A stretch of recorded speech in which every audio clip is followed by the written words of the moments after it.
to live until your retirement days or I may die early. As a matter of fact, wala namang kalbo sa pamilya namin, pero I began to lose my hair at the back. Ang laki na ng patch dito. Tinignan ko yung mga kapatid ko, pinsan ko, wala sila. We all have the... Pero sa kakamot ko, kasi hindi ka man magkamot sa harap dito sa likod, naubos. At night, I grapple, especially when I read the briefer and how many soldiers I have lost for the day. More than anybody else, ako yung naghihinakit.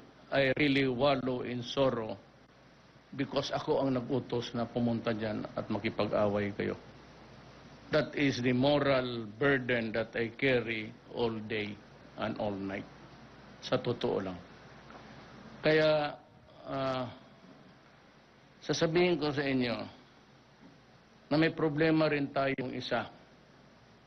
Because there is a pretender to the throne, assuming that I die within maybe tomorrow, next year, or next month, there are two claimants to the presidency. Ang isa, nag-organize na at he has claimed that he has deposed me, presidential candidate Amato, si Pamatong. Sabi niya, nag-take over na siya. Ngayon, nandyan si Lenny.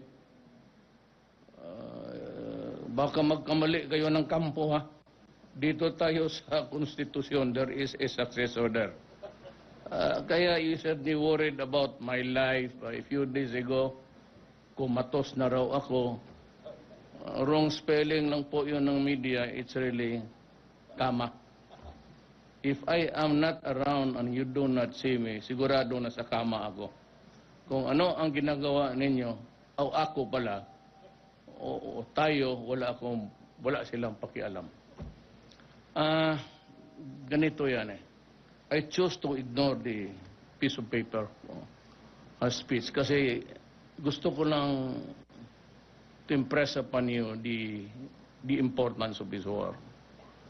Every generation, meron talagang insanity. In Europe, a lot of upheavals at ang pumasok na which killed millions of innocent human beings was the Nazis, si Adolf Hitler. From a simple idea, it has sparked the insanity of a country and a generation. And they killed innocent men, women, and children, and even those without arms to defend themselves. Mercilessly slaughtered. Itong panahon natin, this came about because of the designs of imperialism. I have to be frank with you. Ganyan talaga ang nangyari. In the old days, the Middle East was occupied by the Western powers. And they partitioned the entire Middle East, kanya-kanya. Germany, Italy, yung Libya, kanya. Then the British conquered itong Saudi Arabia. And they lived off on the fat of the land. So, yumaman sila, maganda ang industrialization nila, nauna sila sa lahat. Sila ang yumaman, sila ang enjoy the good life. Living yung may mga may-ari ng lupa and what was really inside or downwards, the oil. Dito sa atin, we were conquered by the Spaniards for 400 years. And we were occupied by the Americans for 50 years. Nang itong arbitrary na sa Africa, they divided the whole of the Middle East, kanya-kanyang teritoryo. So they continued to exploit the countries, enslave actually the mga leaders na foisted by them, not by the people. And tried to introduce the Western yung election parliament. Alam mo, I do not claim to be a scholar, but I happen to be a descendant also.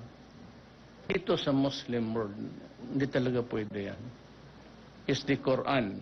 And frankly, as a grandson of a Maranao woman, I'm telling you that ang Muslim society is fundamentally feudal. Hindi mo talaga maalis yan. At kaya yung mga partition nila, America invaded Iraq on the pretext of the existence of mass destruction, when there was none at all, and tried to undermine Syria and Libya. Yung mga sundalo ni Saddam, ni Gaddafi, at yung mga sa Syria na lumaban kay Assad, there were a lot of dissension. At nakita ng mga bata na sundalo, hindi yung matanda, hindi yung mga generals nila. And these were the common enlisted men, mga sargento. They realized that they were being brutalized and robbed off of their... Na walang makikita nila kung sinong mag-take over, sinong manalo dito, the exploitation will continue. So na-radicalized. They become radicalized, and extremism came into existence. Kaya ito namang isa ngayon, the insanity here is that ang resback nila for the exploitation sa imperialism was really extremism. At ang philosophy nila, it is not an, Islam does not kill an innocent person. I will tell you that the Catholics, the Christians do not do it for nothing. And even Judaism, life is always sacred. Itong ideology ng ISIS is really an ideology of brutality and cruelty. Walang ginawa kung hindi magpatay, pati magsira. They do not have any objective at all but God or for the good of mankind. At ang sabi ko na sa inyo, as a matter of fact, I remember during the first command conference nung presidente ako, and your officers will tell you that, I said that we have a serious problem about drugs. It is overflowing in the country. Marami ang mga aliens, pati ang locals. At sabi ko, but there is a bigger problem. And I think that because of the mass production of Cebu, in many parts of Mindanao, be it in Davao del Norte, Cotabato, Cagayan, Baldon, sabi ko, hindi na ito for konsumo. Kaya konsumo lang, ang tao, he can only sniff too much. Ito, it was really funding. And that is why hard hit was the Visayas. I had an occasion to say it in public that it was the Iloilo who was the bedrock of... Kasi doon dinadaan eh. Then it spread to the Visayas. That involved the mayors and the gangster. And may kaso pa sila ngayon, hanggang ngayon. But let me tell you frankly, I will not allow, even at the risk of losing the presidency, I will not allow any soldier or policeman to go to prison for destroying the drug industry in this country. Sabi ko na noon, nung mayor ako, huwag mong sirain ang bayan ko kasi papatayin kita.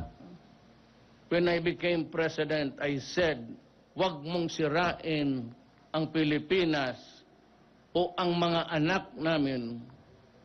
Putang ina ninyo, papatayin ko talaga kayo. Magprangkahan na lang tayo dyan. At gagawin ko talaga yan. Yung ayaw talagang huminto, ay anak ng... Talagang hihiritan ko kayo. And for those who are facing charges, they can be very sure that they will walk out free men. Wala ang problema. Basta dyan, terrorism. Well, they are not members of the Geneva Convention. They are just plain bandits, gangsters, and what they really want is just to kill. And if you want to destroy us, we will also destroy you. We cannot be just sitting on our ass and looking at our countrymen being massacred, be it the Moro of Mindanao or the Christian. Hindi tayo papayag ng gano'n. Kasi those sufferings really include the Moro, the Maranao, and the Christians there. And if we allow that conflagration to spill out, that's the danger. They can go to Lanao del Norte. I am referring to the extremists. I am not calling them Moro. Magpunta sila sa Zamboanga because there are Moro everywhere. And they contaminate, and we will have, I said, a fire in Mindanao. That is why I declared in anticipation, because I cannot do it on the last minute. Yung mga hindi ka nakatikim ng responsibilidad na gano'n, they just think that you would limit it there. And how about those who has escaped? Absalon is said to be bruited as somewhere, and he sets up again an organization and burns the town, burns the city. Kaya in-anticipate ko na yun, pati yung palabas nila sa Mindanao.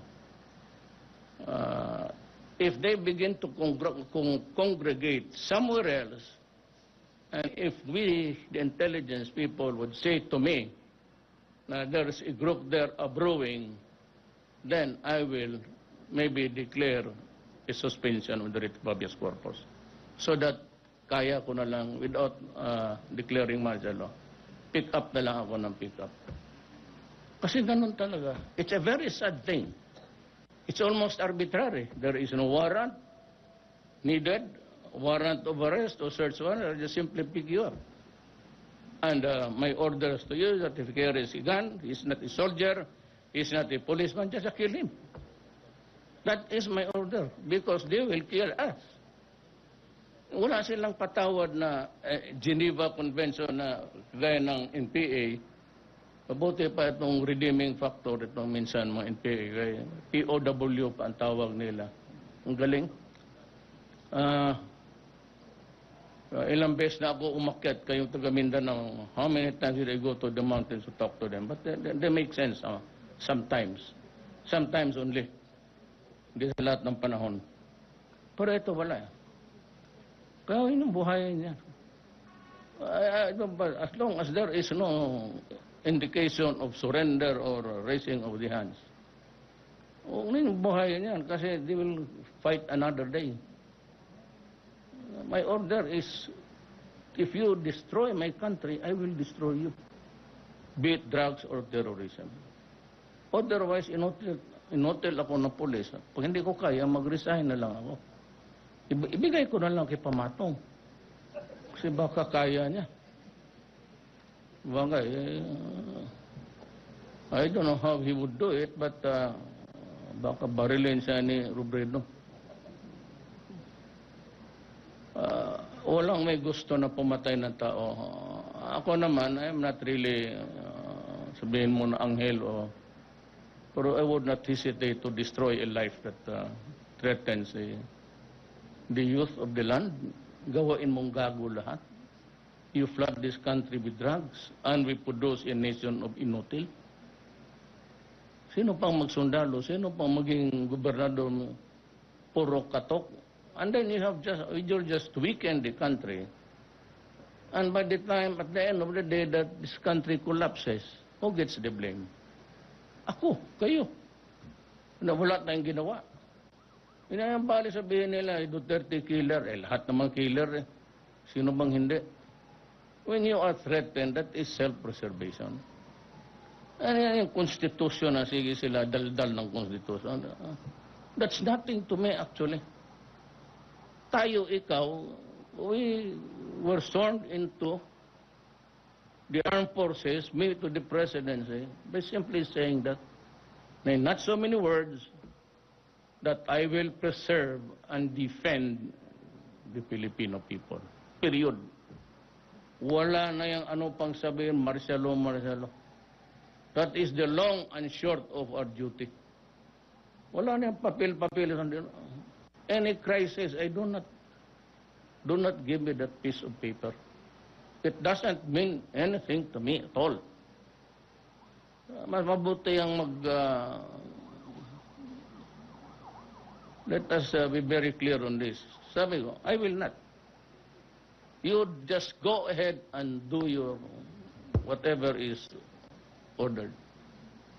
I will see you through and assure you, you will be a free man. We will face charges. Minsan, massacre. Alam mo yung bala, lusot ng lusot yan eh. Isang putok ng, isang squeeze ng Armalite, the bursts about 3, 4. Keep on pressing it, they can kill everybody behind. But yung mga disgrasya na, hindi na sinasadya. Do not hesitate to go just because there are civilians. It is the duty of the civilians to flee or seek cover. Bas pagkagera, gera talaga yan. Either it's you. That's why I said I grieve.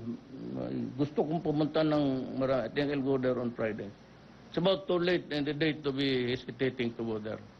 I will go there and hindi ko walang swerte. Mauwi ako dito, cargo rin. C-130. Total, may vice presidente naman. Ano ba naman problema natin? But you know, I cannot just sit on my ass dyan sa opisina ko na hirap yung tao doon. And for the many weeks that you did not see me, alam ninyo na pumupunta ako ng brigade, ng kampo lahat, pinuntahan ko, almost all divisions. I just wanted to make sure that the morale of the troops are high. And this I will assure you. I'm getting pissed off with this gobyerno na to.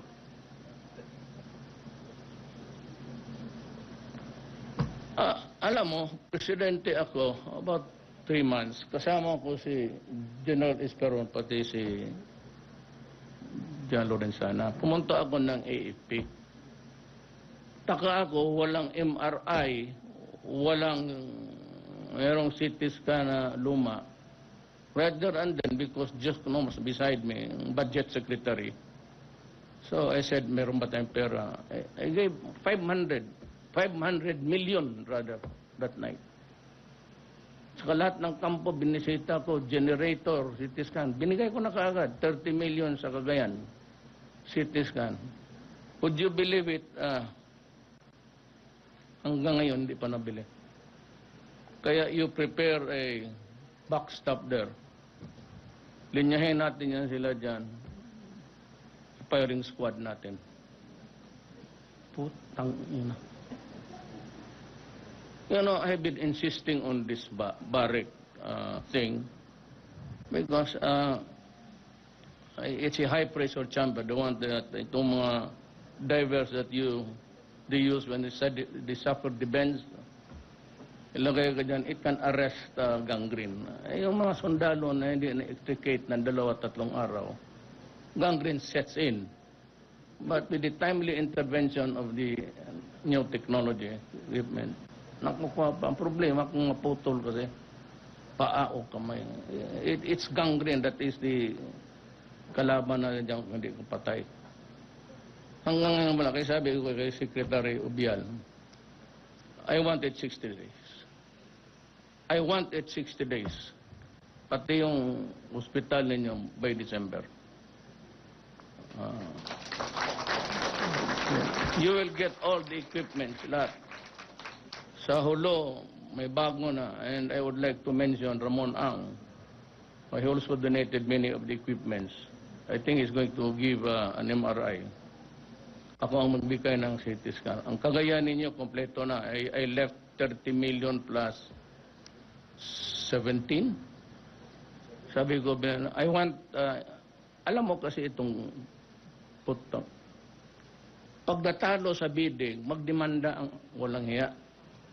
May bidding na, may protesta na naman ngayon. Kaya sabi ko yung patayin mo na yung nagprotesta para tapos na. Tapos kung sino yung kubita dyan, di, kanya na siya ang magbayad kung paano niya patayin. Sabi ko, kasi ang style nito ganito, ito mga walang hiya na ito. Pag natalo yan, marami kasing pagador. Pag matalo siya, mag-file ng kaso injunction. So the courts will stop it. So hindi matuloy kasi may kaso kay overprice. If there is a bidding, and ang may kuha nakita nila, it's approved, or nothing is wrong there, I do not want COA to find out a fault 1 year after. Do not do that. Sasabihin ko na sa COA ngayon, huwag ninyong gagawin yan. Masyadong pahirapan na yan. At saka for the courts, especially, I would like to address myself to the Court of Appeals, to the Court of lahat ng Korte. Do not make it a habit to issue injunctions, lalo na yung mga proyekto ng gobyerno. Magkagulo tayo dyan. Why? Bihin ko dito sa mga tao ko, Executive Department, huwag kayong maniwala dyan, putang inang yan. Let's say. Yan ang nakaka-ano dyan eh. If there is a bidding and it is good, everybody is present. Tapos pag-award na, mag-file ng kaso. Ito namang mga judges, mga ulol, bibigay ng TRO, ay judge. Masipa kita sa opisina mo. Totoo lang. Do not do that because that would promote corruption. Alam mo bakit? O sabi niya, sige, withdraw ko yung kaso ko, bigyan mo ako konti. No, it's being done. Hindi ako, I've been 23 years mayor, 4 terms, for 1-term congressman. Ring vice mayor. Alam ko itong gobyerno na, kaya dyan ako galit. Especially yung mga TRO, walang ano yan except to delay. Tapos yung equipment, hindi madala. So pardon me for taking much of your time. I ask the group, si group na let's have a subdued, no music, no nothing, because in deference so mga kasama natin sa gobyerno, lalo na mga kasama ninyo, na itong araw na ito, mayroon rin mamamatay. Let us just celebrate it quietly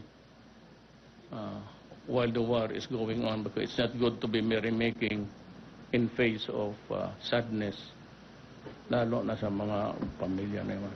But let me assure you, yung sabi ko na there will be a 50 million trust fund for you na makukuha ninyo, matutuloy yun.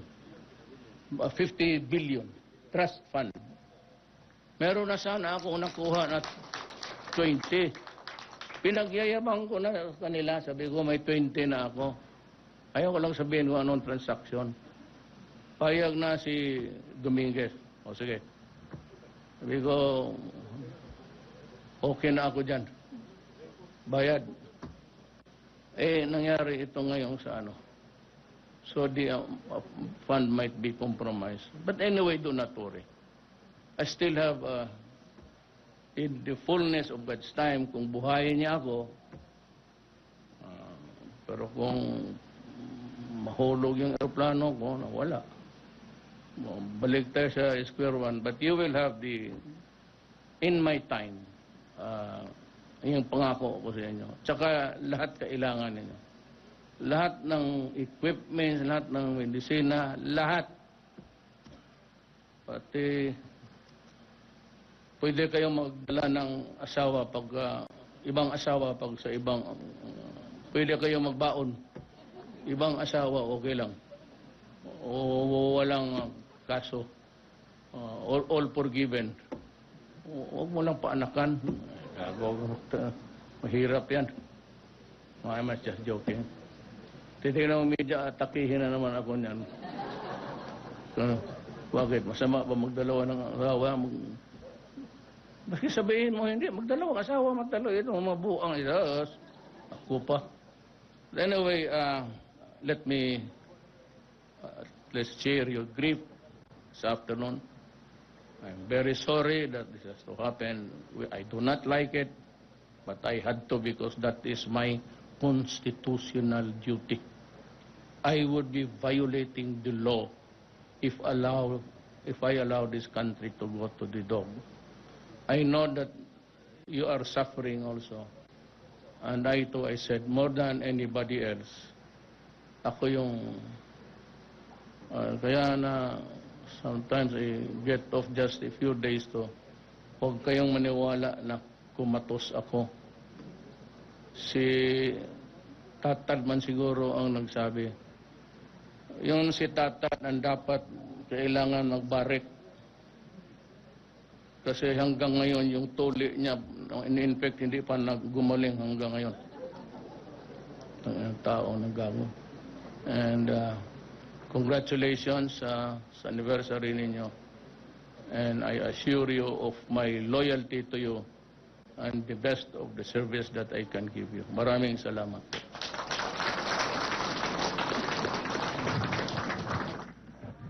Thank you, sir. Once again, a round of applause to our President, the awardees, the troop commander, his staff, and all officers and men, women of Presidential Security Group.